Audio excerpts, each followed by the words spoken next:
Praise the Lord. ஆண்டவர் இரட்சகருமாக இயேசு கிறிஸ்துவின் நாமத்தினாலே உங்களுக்கு என் அன்பின் வாழ்த்துக்கள். சந்தோஷமா இருக்கிறீங்களா? இன்னைக்கு கர்த்தர் நம்மோடு கூட ஒரு வார்த்தை கொண்டு பேச போகிறார். அநேக நேரங்களில் நாம் செய்கிற ஒரு மிகப்பெரிய தவறு என்ன என்றால், நாம் ஆராதிக்கிற தேவனை மிகவும் குறைத்து மதிப்பிட்டு விடுகிறோம். ஒரு உதாரணத்துக்கு, நம்முடைய வாழ்க்கையில ஒரு அளவுக்கு அதிகமான கடன் சுமை இருக்கிறது. அதற்காக நாம் ஜெபிக்கிறோம், ஆண்டவரே என் கடன் சுமையை மாற்ற வேண்டும், எனக்கு விடுதலை தர வேண்டும். ஆனால் உள்ளத்துல என்ன இருக்குன்னு தெரியுமா? இவ்வளவு பெரிய கடனை எப்படி அடைக்க முடியும்? இது நடக்குமா? இது சாத்தியமா? இது முடியுமா? ஒரு வியாதிக்காக ஜெபிக்கிறோம், ஆனா டாக்டர் ரிப்போர்ட் சொல்லுது இந்த வியாதி கொஞ்சம் கொடுமையா இருக்கிறது. ஆனா உள்ளம் சொல்லுது இதுல இருந்து வெளியே வர்றது கொஞ்சம் கடினம் தான். ஆனால் வாய் மட்டும் சொல்லுகிறது, ஆண்டவரே என்னை குணமாக்க உம்மால் ஆகும். ஒன்று தெரிந்து கொள்ளுங்கள், இன்றைக்கு இந்த வார்த்தையின் மூலமாக கர்த்தர் உங்களோடு பேச போகிறார். மத்தேயு 19:26 இயேசு அவர்களை பார்த்து, மனுஷரால் இது கூடாது தான், தேவனாலே எல்லாம் கூடும் என்றார். நாம் ஆராதிக்கிற தேவனாலே எல்லாம் கூடும் என்கிற விசுவாசம் என்றைக்கு நம்முடைய உள்ளத்தில் ஆழமாய் நிலைத்து நிற்கிறதோ, அன்னைக்கு எவ்வளவு பெரிய காரியமாக இருந்தாலும் அதில் ஒரு அற்புதத்தை கர்த்தர் நமக்கு செய்ய போகிறார்.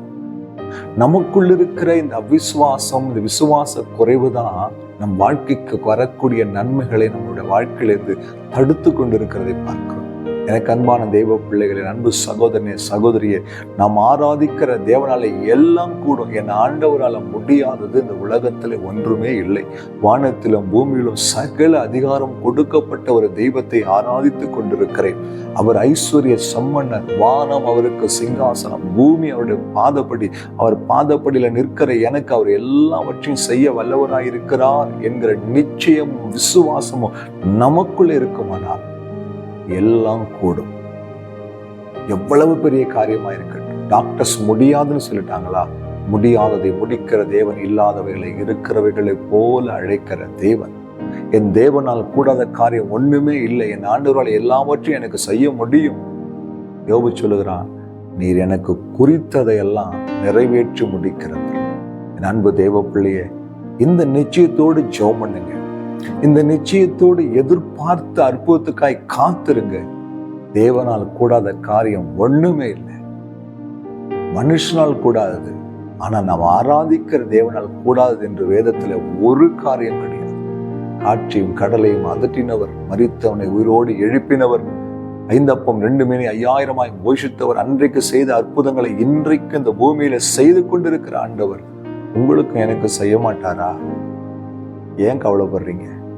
தேவனால கூடாத காரியம் ஒண்ணுமே இல்லை. அவரால் எல்லாம் கூடும். விசுவாசத்தோடு ஜெபம் இல்லாம அன்பும் இரக்கம் நிறைந்த ஆண்டவரே, உம்மால கூடாத காரியம் ஒண்ணுமே இல்லை. எல்லாம் உம்மால கூடும். எல்லாவற்றையும் செய்ய வல்லவர். இந்த வார்த்தை கேட்கிற பிள்ளைகளுக்கு ஒரு அற்புதம் நடக்கட்டும், அதிசயம் நடக்கட்டும், காரியங்கள் கைக்கூடி வரட்டும். இயேசு கிறிஸ்துவின் நாமத்தில் பிதாவே, ஆமென். ஹல்லேலூயா. God bless you.